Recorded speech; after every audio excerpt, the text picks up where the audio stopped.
It's not going to feel very good.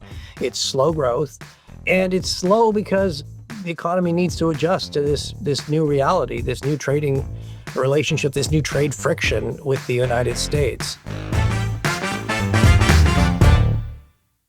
Canada's central bank lowered rates this week to the surprise of no one. Tens of thousands of jobs have been lost over the summer. And of course, inflation, if not easing, does appear at least contained, which opened the door for that rate cut. But as the bank said in its statement, the path ahead will still be very much determined by what happens on trade. Tiff Macklem, Governor of the Bank of Canada, joins us now. Thanks for being with us. A pleasure, Amanda. Just reflecting on the complexity of this decision, more than most, I would say, and even more than most in your tenure, how complex was this? Well, look, uncertainty is still elevated. And, as you understand very well, monetary policy can't undo the effects of tariffs. We can't reverse that. The only thing we can do is try to help the economy adjust to a new trade relationship with our biggest trading partner and make sure we keep inflation well controlled. Canadians are still, they remain concerned about the cost of living, and our job is to worry about that for them, so they don't need to worry about the cost of living, and certainly that's what we're focused on. Coming to the complexity, because it's a very sectoral shock, it's very complicated. The tariffs have been they've been on again, off again. It's been a little more stable lately. That does mean you've really got to look at this from a risk perspective. And the decision to cut today really reflected the fact that the risks had shifted. The economy is weaker, as you mentioned. While there's some mixed signals, inflation does look a little more contained. And against that background, a cut was appropriate. You mentioned, of course, and again, this uncertainty of what happens with tariffs. Not in your hands. It's still very much an unclear picture of where this goes. So you do have these scenarios of an escalation of the problem and a de-escalation of the problem. So just let's talk about, we don't know likelihood of those two things, but sitting here today and you're looking at the Canadian economy, the question a lot of people want to know is, are we sliding towards recession? We got that contraction in the second quarter. There's a concern about it. What's your feeling about which direction we do go? Well, as you said, it's going to depend a lot on what happens with tariffs. The simple arithmetic of it is that 25% of our GDP is exports to the United States. We are very integrated with the United States. What happens with U.S. tariffs has a very big impact on our economy. If tariffs stay roughly where they are, that would be the current tariff scenario that we put out in July. We were expecting sharp contraction in the second quarter. In fact, it came out at negative 1.6. We were monitoring negative 1.5. So it was very much as expected. And we saw a very sharp drop in our exports, down 27%. That partly reflected the fact that businesses in the first quarter pulled a lot of those exports forward to get ahead of the tariffs. So that boosted first quarter GDP. Of course, that unwound sharply in the second quarter, and you saw this big drop. Going forward, if tariffs stay roughly where they are, we are projecting a recession. We're projecting slow growth, something around 1%. It's not going to feel very good. It's slow growth, and it's slow because the economy needs to adjust to this new reality, this new trading relationship, this new trade friction with the United States. Why is growth not negative? Well, we expect exports we don't expect a lot of growth in exports, but we don't expect a further big decline. We are seeing some consumption growth. We saw a little bit of recovery in housing. So we think that'll be enough to get some modest growth. But as I said, it's not going to feel very good. And then there are other scenarios. If there was a significant escalation of the tariffs, yes, you could see another negative quarter or two. So yes, that would be a recession. Hopefully, if we can de-escalate some of those tariffs, that recovery and growth will be better. You made the point today that the tariffs right now, as we're experiencing them, they're big, but they're very targeted. There are a few industries that are really suffering, but most of our trade with the U.S. still governed under our trade agreement, still free trade, zero barrier. There is a worst case scenario, of course, where we renegotiate this deal and across the board, we lose that zero status and we go to some other number. Are you modeling internally at the bank? Are you saying, what does 5% look like? What does 7% look like? We don't know, of course, but do we have to be prepared for that? We have done those scenarios and we've published them. The escalation scenario in the last monetary policy report was, I'd have to double check exactly, but I think it was 10% across the board. Back when this started, you remember the U.S. imposed 25% universal tariff on Canada. Fortunately, it lasted a day. I think the U.S. realized this was going to be profoundly damaging to their economy as well as ours. So yes, there are worse scenarios, and there's no question that they would have a very serious effect on the Canadian economy. We have done those scenarios. We've published those. I'm not really going to speculate on what's going to happen with CUSMA. I think the fact that outside of these specific sectors that the U.S. has targeted, CUSMA has been respected is a very good sign. It's a good thing for Canada. It's a good thing for the U.S. Today or yesterday, the U.S. signaled that it is launching the process to review, is launching some consultations as part of the process of that review. Canada's doing the same. Again, I think, having a deliberate process, that's a good thing. But yes, there is uncertainty about where this lands. And until that gets resolved, yeah, it's tough for businesses to make business decisions. People are going to be worried about their job, particularly if they're in sectors that the U.S. is particularly targeting. Let's hope we can, CUSMA, Canada-U.S. NAFTA, Canada-U.S. Free Trade Agreement, they have served both countries very well. They have raised prosperity in both our countries. So, let's hope we can get back to something that makes more sense for both of us. Meantime, you alluded to this as you watch prices. Businesses are adjusting right now. On the fly, we are trying to diversify, and there's cost in that. New suppliers, new supply chains, new markets, all of that brings kind of inflationary pressure that presumably businesses are going to have to pass on to consumers. Kind of a two-part question. Do you think we've seen that yet, or just the very beginning of it? And as somebody whose job is to keep our prices stable, if we really have to pivot to new markets, how concerned are you about the inflationary impact of all of that? Well, as you indicated, when we talk to the businesses, particularly export businesses, but even many domestic businesses, they import, they import some of their inputs. And what we hear from businesses, yeah, they're looking for new suppliers. They're looking to diversify their exports. Our exports are 75% of Canada's exports go to the United States. The U.S. is always going to be just look at a map. U.S. is always going to be our biggest trading partner. But we've been talking about diversifying trade for a long time. We actually haven't succeeded. I think now it's a bit of a wake-up call. These new tariffs, the unpredictability of our relationship with the United States, I think, is underscored for businesses. Is yes, they need to look for new markets. It's been very easy to export to the United States. It's gotten a lot harder.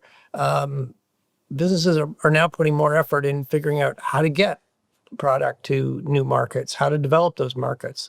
And as you said, that all has some costs. It's good, it's a good thing to do.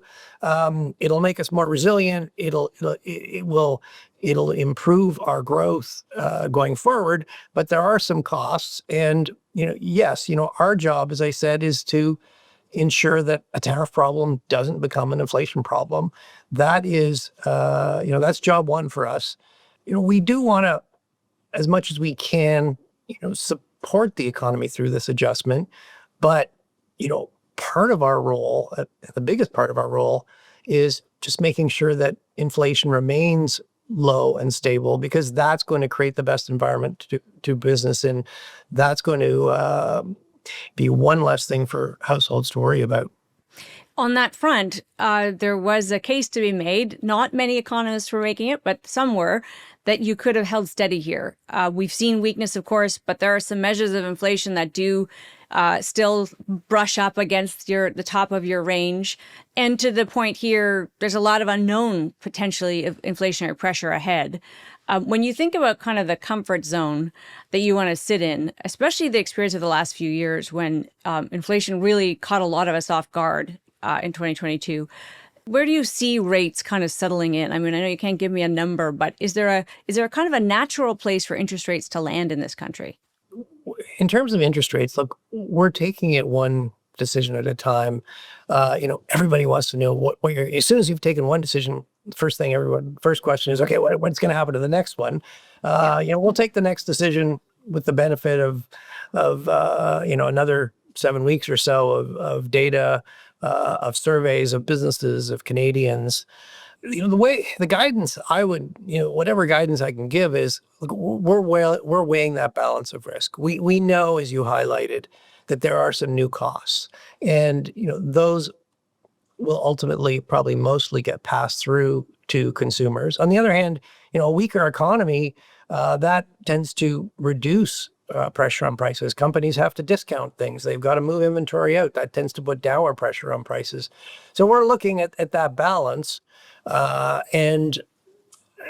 Today, as I said, when we looked at that balance, softer labor market, a weaker economy, a little less upward pressure on inflation, and the fact that the government has now rolled back most of the retaliatory tariffs, takes a little bit of risk out of inflation going forward. That all tilted the risks in favor of a cut.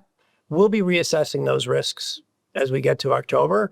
If the risks shift again, we've demonstrated we're prepared to move, but we're going to see where we are in October. Where does stagflation sit in your kind of spectrum of concern here? Well, I don't know. I grew up in the 1970s. So, to me, stagflation is like double-digit unemployment, double-digit inflation. That's nothing like what we have today. I don't want to minimize the difficulties we have today, but I mean, inflation is, latest readings, 1.9%. Our measures of underlying inflation are about 2.5%. Okay, it's not right on our 2% target, but this is low inflation.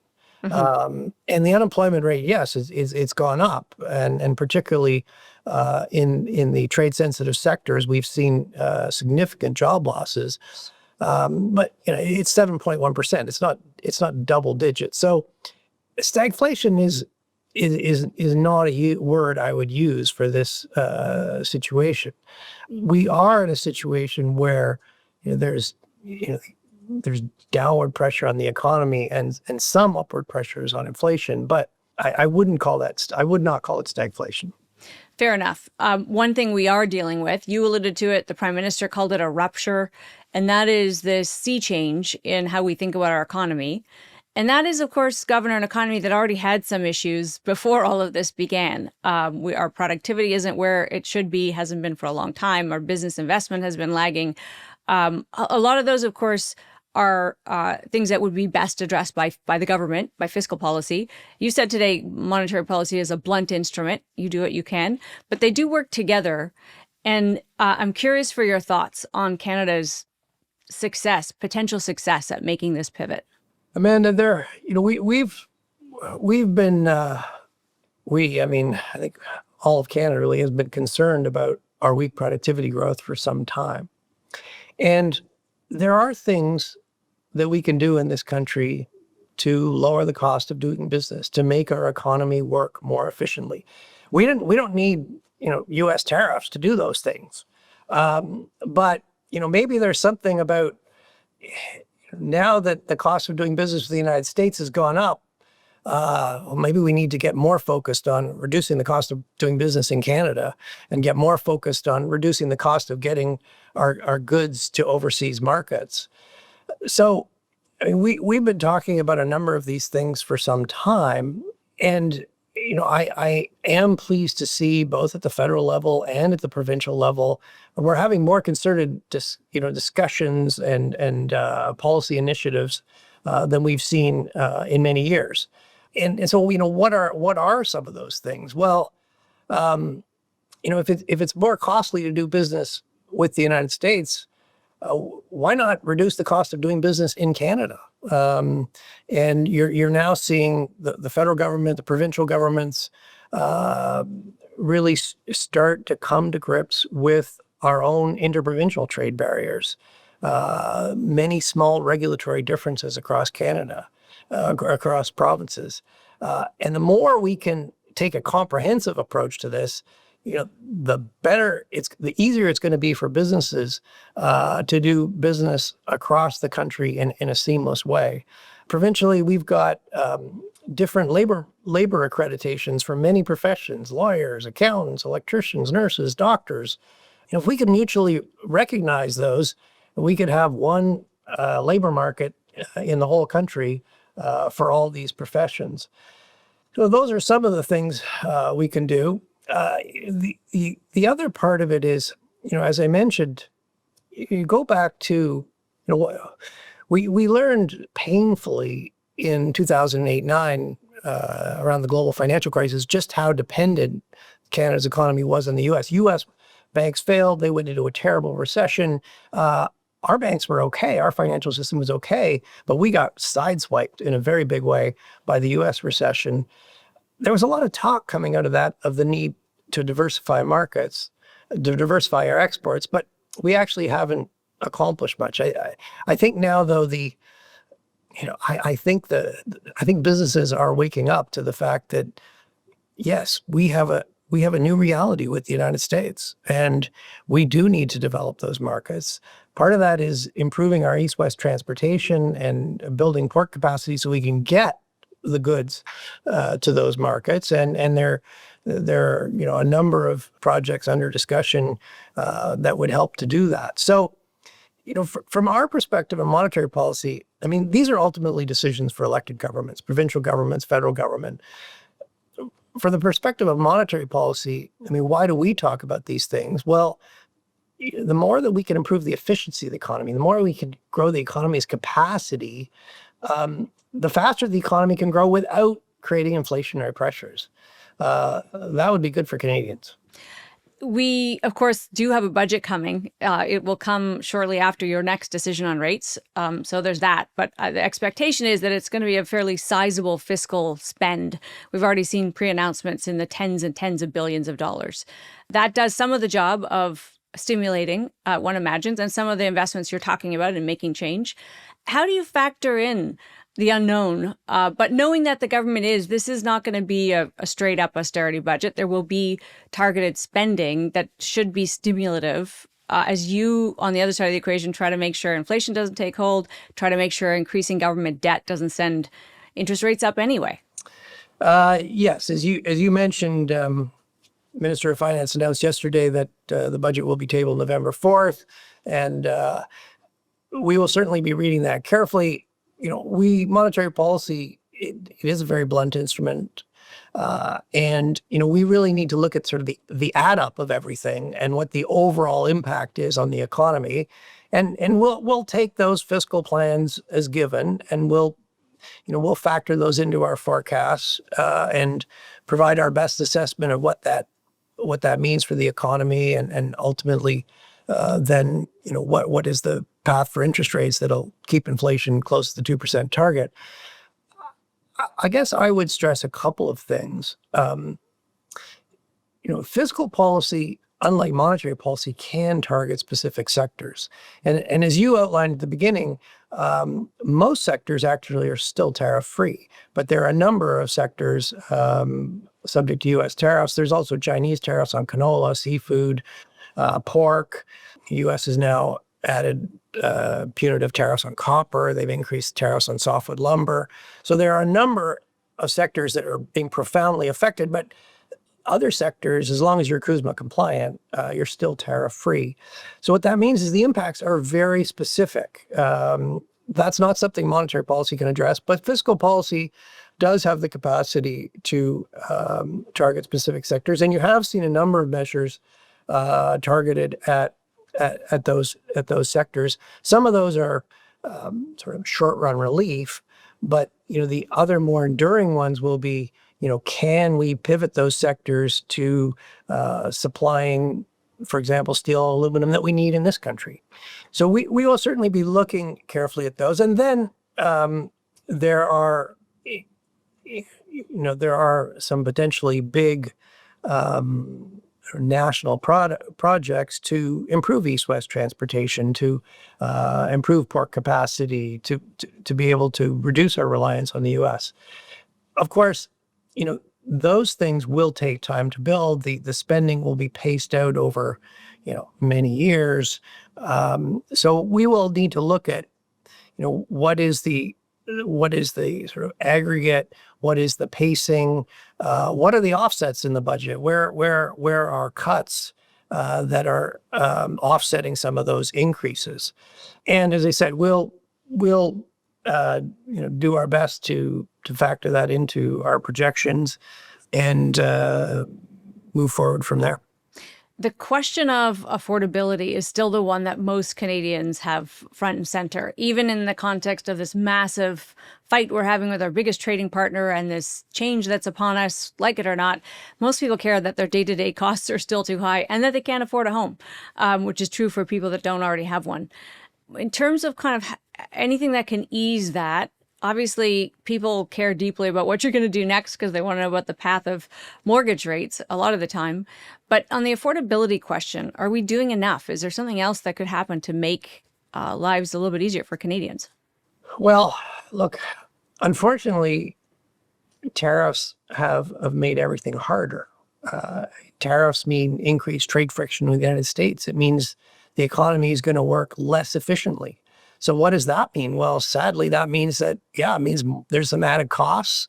It means that our incomes are lower. So, if that's the only thing that's happening, cost of living is not going to be getting any better. It's going to be getting tougher. So, as I said, monetary policy can't really undo the effects of tariffs. It can't reverse that. Structural reform could. And, what is that? It's the things we were just talking about. It's reducing interprovincial trade barriers to grow our internal market and reduce the cost of doing business in the country. It's getting rid of some of those regulatory differences. It's speeding up regulatory approvals and reducing regulatory uncertainty so that, businesses who have investment projects can get moving with those and increase the capacity of the economy. I mean, fundamentally, if we want to improve affordability, we need to have an economy that is where productivity is growing faster, where we are more competitive globally. What does that do? Well, that will grow our incomes. And if we grow our incomes, then things become more affordable. One thing I wonder how you grapple with is the role that the housing market and sector plays in our economy. It's a huge component of our economy as a sector in all its related pieces. Is it too big? And I say that because, of course, it's what you would call a non-productive sector. The investments made there don't have the same kind of spin-off benefits of others. Have we let it become too large? Well, I don't really think that's a question for the governor of the Bank of Canada. I mean, people want homes. People like their homes. People want a nice place to live.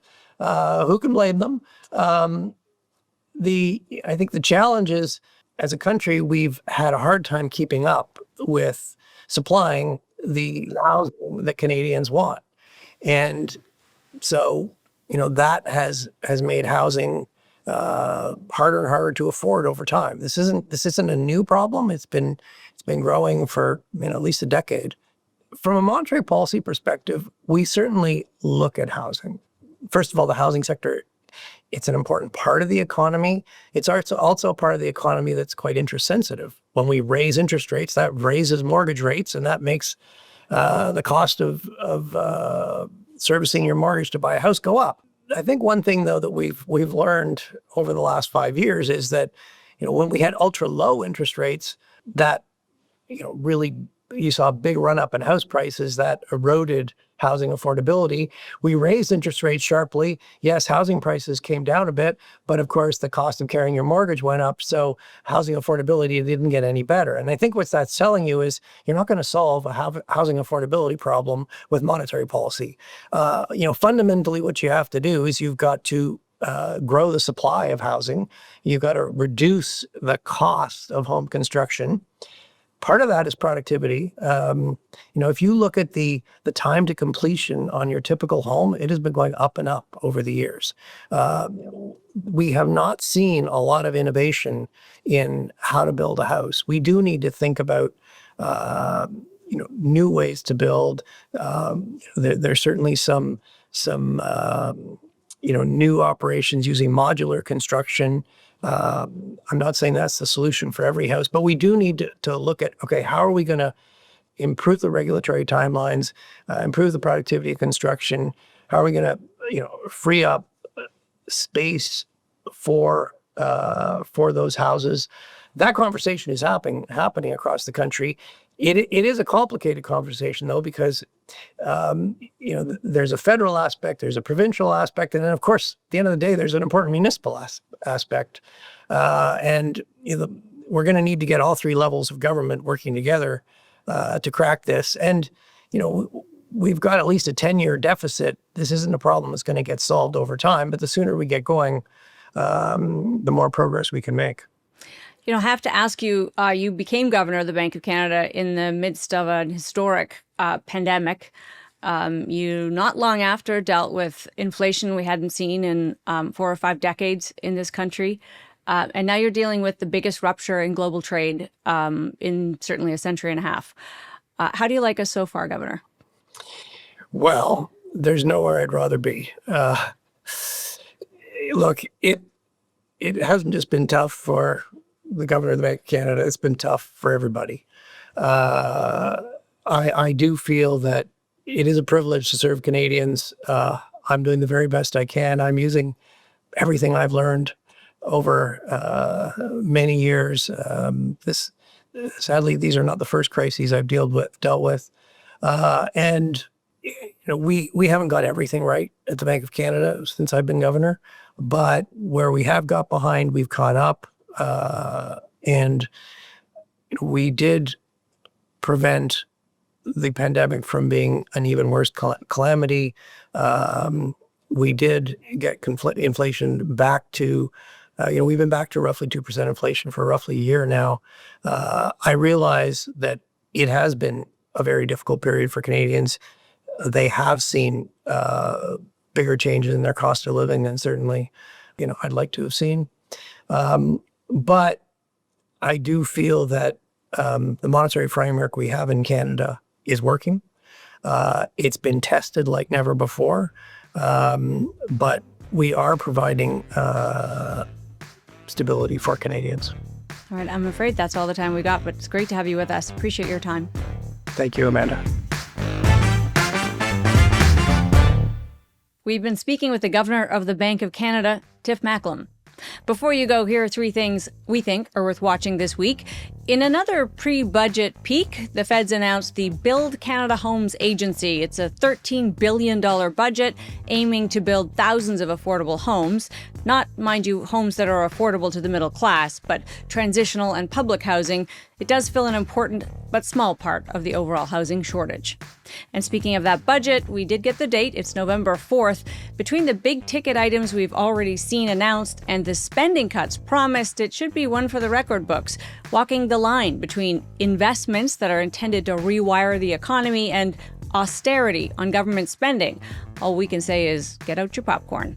And negotiations officially kicked off this week on the North American trade deal. Who else misses the name NAFTA? The U.S. ambassador mused this week that America was hoping for a much larger discussion than just trade. The PM keeps referring to a trade and security partnership, so it does sound like more than trade to begin with. Beyond that, the U.S. might find that elbows are still very much up. That's WONK for this week. Thanks for being with us.